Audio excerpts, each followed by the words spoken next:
Nyuma yuko ikipe ya Chelsea ifashe umwanzuro kuba yatandukana n'uwari umutoza wayo Liam Rosenior nyuma y'iminsi 106 yaramaze ari umutoza mukuru muri ekipe ya Chelsea. Nyuma yuko bamaze gutandukana, ikipe ya Chelsea ikaba igiye gusigarana n'umusigire Callum McFlam kugira ngo abe yayifasha kuba yipezanya cyangwa se yayitwara muri aya mezi abiri asigaye kugira ngo barebe aho yayigeza. Gusa so mutoza ugomba kuba yayisigarana, hari abatoza baba bagomba kuba baza bakayifata nk'uko statement y'ikipe ya Chelsea ndetse n'abakunzi b'ikipe ya Chelsea babivuga.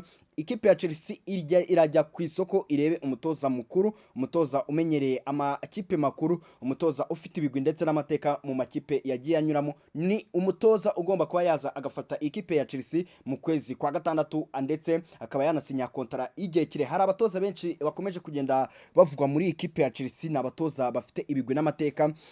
Muri abo batoza rero ngiye kukwereka abatoza bafite amahirwe menshi yo kuba batoza ikipe ya Chelsea. Nawe ujya muri comment niba uri umukunzi w'ikipe ya Chelsea cyangwa se uri umunyamupira muri rusange, umbwire ese ninde ushoboka, ninde ubona wafata ikipe ya Chelsea akaba yayigeza ahantu henshi, akaba yayigeza ahantu hagiye atandukanye. Mbibutsa ko kimwe mu bintu ikipe ya Chelsea irashaka umutoza uzi kuba ari umutoza mukuru. Icyo ni icya mbere, ari umutoza mukuru nyine, umutoza ufite icyo yagejeje, afite CV iremereye, kuba ari umutoza ugomba kuba yafasha ikipe ya Chelsea mu bijyanye no kuba yazamura abana bakiri batoya muri academy, ndetse akaba ari n'umwe mu batoza bashobora kuba bafasha ikipe ya Chelsea. Akaba none ikindi cya gatatu, ni umutoza ugomba kuba atari wa mutoza ugira ijambo rinini mu igura n'igurishwa ry'abakinnyi b'ikipe ya Chelsea.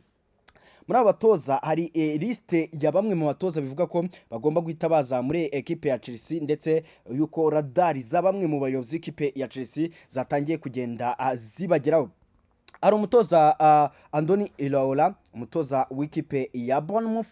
We yamaze kuba yatangaza yuko agomba gutandukana n'ikipe ya AFC Bournemouth yo mu gihugu cy'Ubwongereza isanzwe ikina Premier League. Numwe mu batoza bakomeye, ndetse ubona ko numwe mu batoza bafashe ikipe ya Bournemouth bakaba bayigeza kure. Gusa numwe mu batoza wa mbere uri kuri liste, uri hejuru ku rutonde rw'abatoza bagomba kuba bafasha ikipe ya Chelsea mu kuba yakomeza kugenda yitwara neza, ndetse akaba ari n'umwe mu batoza bashobora kuba bafasha ikipe ya Chelsea. Mu magambo make, akaza undi mutoza, umutoza wa Como, Cesc Fabregas, umwe mu batoza kabisa ubona ko abafana ndetse n'abandi bantu bifuza yuko ari we mutoza wakagombye guhita afata ikipe ya Chelsea. Ariko akaba hari n'andi makuru avuga yuko muri ekipe ya Como naho bitashoboka ko uyu mutoza nawe bashaka kuba bamwongera amasezerano y'igihe kirekire, ndetse yuko bishobora kuba byanagorana yuko ashobora kuba yasohoka muri ekipe ya Como kugira ngo abe yahita yerekeza muri ekipe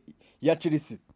Undi mutoza uri kuri short list ariho uwitwa Philippe Luis, akaba ari umutoza nawe ubona ko ikipe ya Chelsea bivuga ko ikiri mu biganiro, ndetse yahise itangira n'ibiganiro, dore ko uyu mutoza we nta n'ikipe afite, ari free agent. Ndetse we binavuga yuko nyuma y'aba batoza babiri maze kukubwira, Andoni Iraola ndetse na Cesc Fabregas, baramutse banze offers z'ikipe ya Chelsea, niwe mutoza watekerezwaho nk'umutoza wa gatatu. Ariko sabo gusa n'umutoza wa Fulham Marco Silva nawe arifuzwa cyane n'ikipe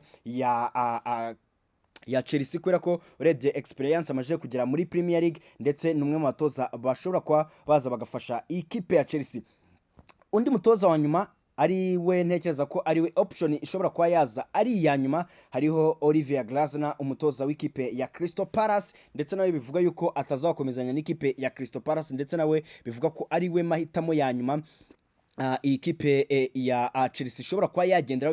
Uyu mutoza w'umunya Australia Olivier Glasner usanzwe utoza ikipe ya Crystal Palace, ubona ko numwe mu batoza bari ku rutonde rw'ikipe ya Chelsea igomba kuba yakwitaho ikareba ibyo ari byo. Ubwo abatoza amaze kubabwira, umutoza wa mbere ni Andoni Iraola wamaze kuba yatangaza ko azatandukana n'ikipe ya Bournemouth narangiza iyi sezo. Undi wa kabiri ni Cesc Fabregas, ariko nawe ibiganiro bishobora kuba byagorana kubera ko muri ekipe ya Como naho bashaka kuba bamwongerera amasezerano, ariko ni numwe mu batoza bifuzwa cyane n'abafana kugira ngo barebe uburyo bitewe n'uburyo yagiye afasha amakipe agiye atandukanye, ndetse urebye n'uburyo umubano wiwe wagiye uburyo abana n'abakinnyi ni umwe mu batoza abafana b'ikipe ya Chelsea batekereza yuko ashobora kuba yaza agafasha iyi kipe yo Chelsea yo mu gihugu cy'Ubwongereza. Undi wa gatatu nababwiye ni Philippe Luis ndetse na Marco Silva usanzwe toza ikipe ya Fulham, ndetse hakaza na Olivier Glasner nawe ushobora kuba yaza akaba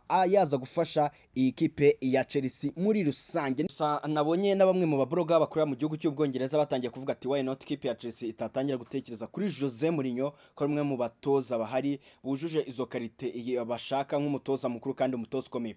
Ariko ndagira ngo mbabwire ko ngiye mu mboni zanjye mbona umutoza nka Jose Mourinho atari umutoza ushoboka cyane muri ekipe ya Chelsea bitewe n'uburyo yavuyemo. Ikindi cya kabiri kandi ukaza ukareba umutoza Jose Mourinho ntabwo ari umutoza ushobora kuba yazangwa gufashe ngo kubakire proje y'imyaka ingahe. Twagiye tubibona ahantu hose yagiye aca, si umutoza wagiye umara ahantu imyaka igera kuri 4, si umutoza ushobora kuba waza noneho bitewe n'abayobozi batari abanyamupira basigaye bayobora iyi kipe ya Chelsea. Sinzi niba bashobora kubana na Mourinho ugira ukuri kwinshi, ubwiza abantu kuri, kandi iki ngiki ari kimwe mu bintu abayobozi b'ikipe ya Chelsea basigaye banga muri iyi minsi. Hari abandi batoza benshi bagiye batandukanye barimo baravugwa cyane muri iyi kipe ya Chelsea, bishoboka ko dushobora kuba twabona undi mutoza ukomeye. Gusa nabonye abafana b'ikipe ya Chelsea nabo batangiye kuvuga ati none dushaka umutoza ushobora kuba waza akaba yadukurira proje, ndetse n'abayobozi b'ikipe nabo bakabyemera bakatwereka proje bafite ekipe niyi. Ko ugiye kureba nko mu myaka 3 ishize ni ikipe ya Chelsea isa nkaho nta proje ifite. Ejo bundi twabigarutseho hamwe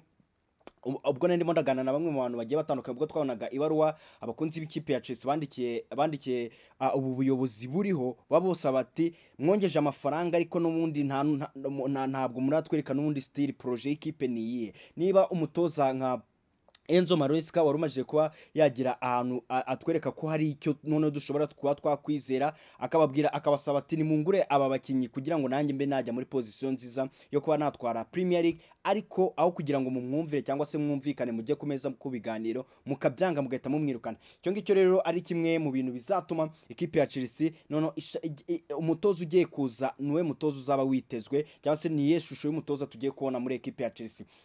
Ushobora guhita wibaza ati ase ubundi abo ngabo ba mentioninze umutoza Jose Mourinho nabo ntabwo bafite ukuri. Mbabwira ko umutoza Jose Mourinho ari kuri radari z'ikipe ya Real Madrid. Ntekereza ko azi neza ko ikipe nka Real Madrid irimo iramushaka, ntekereza ko ataramuka kubaje. Ikindi cya kabiri, si umutoza wahita upfa kuza muri ekipe ya Chelsea bitewe n'uburyo yayisohotsemo cyangwa se bitewe n'uburyo yavuyemo ngo aze noneho ari umutuko. Kwa murabizi neza n'umutoza utagira ipfana, ni umutoza ushobora gukora rimwe kabiri gatatu mutari kumvikana nawe agahita yigendera. Ni umutoza nanjye mbona ko bigoranye cyane kuba yaza muri ekipe ya Chelsea. Gusa none ubwo nugutegereza tukareba ese muri aba batoza mbagejeho bagera kuri 5 niyo mutoza urimo ushobora kuzaba ahabwa amahirwe. N'ubundi icyo ngusaba kora subscribe kugira ngo uzamenye noneho n'iki gikurikiraho muri ekipe ya Chelsea, haba amakuru y'amatransfer ndetse n'ibindi bigiye bitandukanye biba bivugwa muri Chelsea ndetse n'andi makipe agiye akomakomeye yo ku mugabane w'Uburayi no muri champions zigiye zitandukanye. Kora subscribe, wibuke gukora like, share ndetse na comment, tujye tubana buri munsi.